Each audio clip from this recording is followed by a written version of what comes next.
संविधान की प्रस्तावना वाले टॉपिक से 4 टाइप के प्रश्न आपसे पूछे जाते हैं। पहली टाइप है कि निम्नलिखित में से किस निर्णय से प्रस्तावना को संविधान का अभिन्न अंग मान लिया गया, या फिर इसे ऐसे पूछ लिया जाता है कि निम्नलिखित में से किस निर्णय ने बेरवाड़ी मामले के दृष्टिकोण को बदल दिया। तो इसका आंसर है केशवानंद भारती मामला 1973।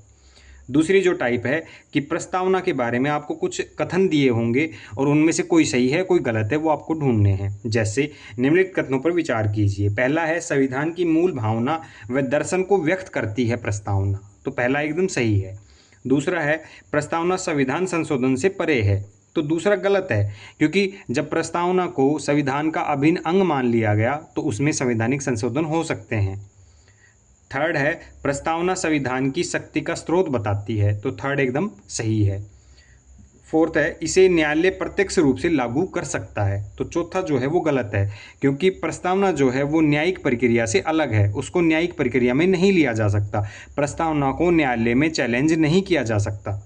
इसी तरीके से पांचवा है यह स्वयं किसी विधिक शक्ति का स्रोत नहीं है, तो ये प्रस्तावना जो है वो विधायिका को ना तो कोई शक्ति देती है और ना ही विधायिका की किसी शक्ति को कंट्रोल करती है। इसी तरीके से जो अगला है उसमें पूछा जाता है कि संविधान की प्रस्तावना का विचार कहाँ से लिया गया, या फिर प्रस्तावना का मूल आधार क्या है, या थर्ड है कि प्रस्तावना की भाषा जो है वो कहाँ से ली गई। तो इसमें अगर विचार पूछे तो अमेरिका से लिया गया, अगर मूल आधार पूछे तो उद्देश्य प्रस्ताव से लिया गया, और अगर भाषा पूछे तो ये ऑस्ट्रेलिया से ली गई। जो अगली टाइप है वो है प्रस्तावना के विषय और सिद्धांत एक तरफ दिए होंगे और उसके स्रोत एक तरफ दिए होंगे, तो या तो ये मिसमैच होंगे या आपको मैच करने होंगे। जैसे सामाजिक आर्थिक और राजनीतिक न्याय कहाँ से लिया गया था, रूसी क्रांति से लिया गया था। स्वतंत्रता समानता बंधुता कहाँ से ली गई थी, फ्रांसीसी क्रांति से ली गई थी। समाजवादी धर्मनिरपेक्ष अखंडता कहाँ से लिया गया था, ये 42वें संवैधानिक संशोधन से प्रस्तावना में जोड़ा गया था।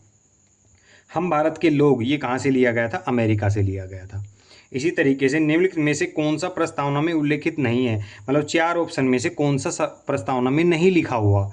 तो अगर अवसर की समानता आर्थिक समानता अगर हम देखें सी ऑप्शन, तो ये नहीं लिखा हुआ कहीं भी। आर्थिक स्वतंत्रता लिखा हुआ है लेकिन आर्थिक समानता नहीं लिखा हुआ। इसी तरीके से प्रस्तावना में उल्लेखित, प्रस्तावना में ये सारे शब्द लिखे होते हैं, स्वतंत्रता, न्याय, समानता, बंधुता, तो इनमें से किसी भी एक शब्द को आपसे उसका आशय या उसका अर्थ या फिर उसका उद्देश्य पूछ लिया जाता है। जैसे प्रस्तावना में उल्लेखित हम भारत के लोग से आपका क्या आशय है, इसका क्या अर्थ है, तो इसका अर्थ है संविधान की शक्ति का स्रोत जनता है। इस तरीके के। Thank you.